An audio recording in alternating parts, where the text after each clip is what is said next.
Programang ito ay rated SPG. Striktong patnubay at gabay ng magulang ang kailangan. Maaaring may masiselang tema, lengguwahe, karahasan, sexual, horror o droga na hindi angkop sa mga bata. Ikaw ang aking dahala sa gabing madilim. Ikaw ang Tuluyan na kayang hindi makausap ni Giselle ang anak niyo si Justin sa huling pagkakataon? Dahil babalik na ito ng US. Magandang araw at eto na nga tayo sa ating pinakaabangan tagpo sa abot kamay na pangarap. Welcome to my channel. Please don't forget to like, comment, and click the bell button para lagi kayong updated sa aking mga videos. Samantala, napag-alaman ni Annalyn kay Ingrid na benefactor ang lolo Pepe niya sa Dream House Pilipinas, isang shelter para sa mga batang inabundo na ng mga magulang, mga batang walang magulang at saka mga batang inabuso, at isa ang lolo Pepe niya sa pinakamalaking benefactor nito. Inabot ni Ingrid ang isang card na gawa mula sa mga bata. Ikinatuwa naman ito ni Annalyn dahil hindi niya alam na may ganitong ginagawa pala ang lolo niya. Sabi ni Ingrid na gusto sana ng mga bata na bisitahin ang lolo Pepe niya. Kaya lang ay hindi pwede kaya card na lang ang ibinigay nila mula sa mga batang nagmamahal kay Don Pepe kasi namimiss na nila ito. At nabanggit din ni Ingrid na tuwing sasapit ang Pasko ay ang lolo Pepe niya ang Santa Claus nila. Nagpa-party pa ito at namimigay ng mga regalo. Nabanggit din ni Ingrid na sumasayaw ang lolo Pepe niya kaya mas lalong hindi makapaniwala si Annalyn sa mga kwento ni Ingrid. Kaya nga lang, dahil sa nangyari sa lolo niya ay hindi na nila ito makikita at makakasama pa.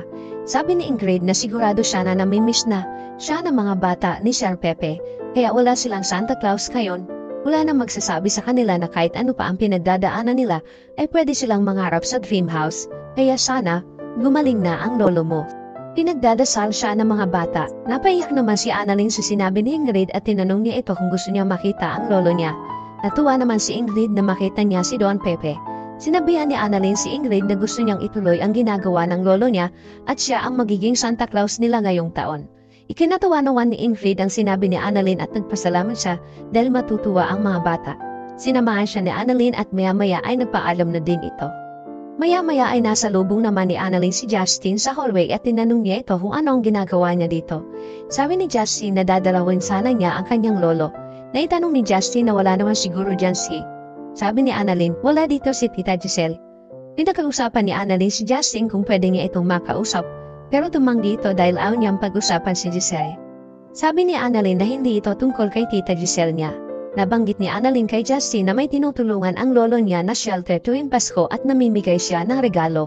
At hindi niya magagawa ito ngayong taon kaya siya na lang ang papatuloy ng ginagawa niya. Tinanong ni Annalyn si Justin kung gusto niyang tumulong. Sabi naman ni Justin na bakit hindi ka kay Zoe magpatulong. Sabi naman ni Annalyn na nasa bakasyon si Zoe kasama ang mami niya. Kaya pinakiusapan ni Annalyn si Justin para na lang sa lolo nila. Pero tinanggihan ito ni Justin at sinabihan niya si Annalyn na sorry Doc Annalyn, hindi kita matutulungan. At umalis na si Justin, naiwan naman si Annalyn na malungkot dahil sa pagtanggi nito sa kanya.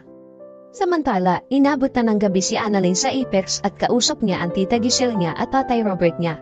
Ipinag-alala ni Giselle ang araw-araw na pagbabantay ni Annalyn sa lolo Pepe niya. Sabi ni Annalyn na tita okay lang naman po yun. Pumunta naman talaga ako sa hospital dahil kailangan kong makausap si Doc Eula tungkol dun sa children's party na inaayos ko. Ikinagulat naman ito ng Tatay Robert niya. Kaya nabanggit na ni Annalyn sa kanila na may bisita siya kanina na isang head ng shelter para sa mga bata. Tapos naikwento sa kanya na kada Pasko ay nag-a-arrange ng party ang lolo Pepe niya para sa mga bata. Nagulat din si Giselle sa sinabi ni Annalyn dahil hindi niya din ito alam na ginagawa pala ito ng papa niya. At tinanong niya si Obeng kung may alam siya dito. Ganon din si Robert, wala din siyang alam. Sabi ni Giselle na ang papa nila ay madaming hindi sinasabi sa kanila.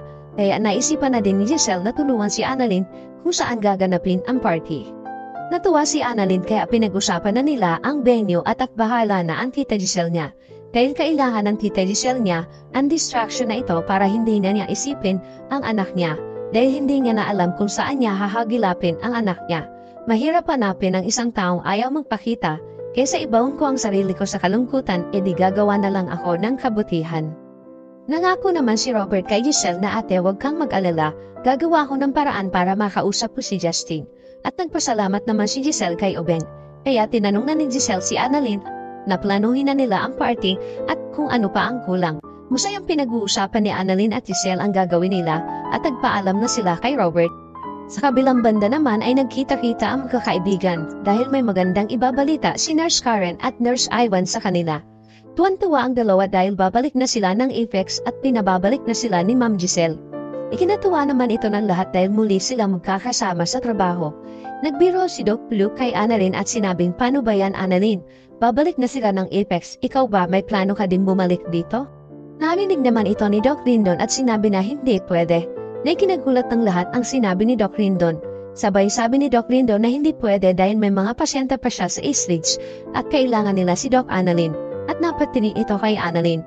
Habang ang mga kasama nila ay napatingin kay Doc Rindon at biniro siya na parang ikaw, Doc, ang ayaw umalis si Annalyn sa East Ridge. At nagtawanan sila. Sabi naman ni Annalyn na hindi pwede dahil hindi ko pwedeng iwan si nanay at yung mga pasyente ko sa East Ridge.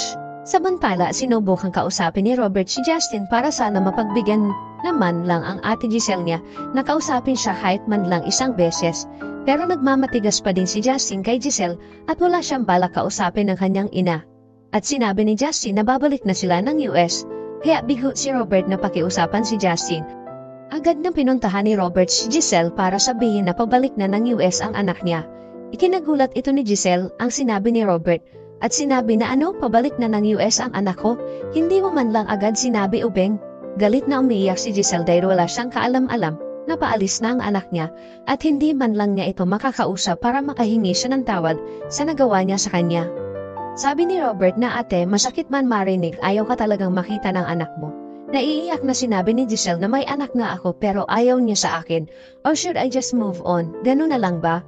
At napaiyak si Giselle dahil sa sama ng loob niya na ayaw siyang bigyan ng pagkakataon ni Justin na makahingi ng tawad at makausap siya.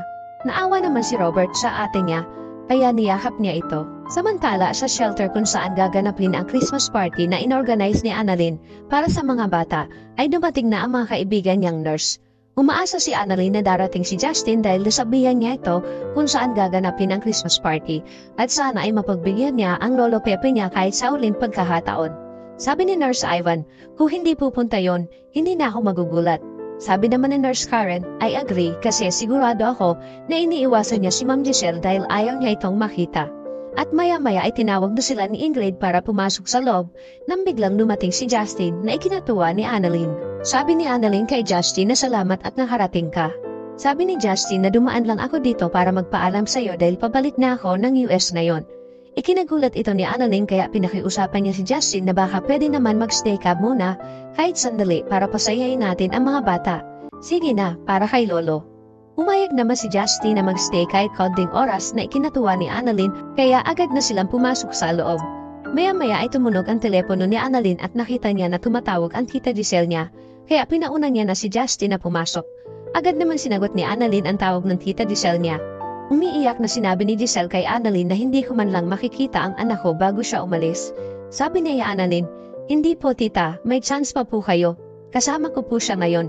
Nandito po kami sa venue. Nabuhayan naman ang loob si Giselle at sinabi ni Annalyn na kasama niya si Justin at may pagkakataon siya na makausap ito bago bumalik ng US.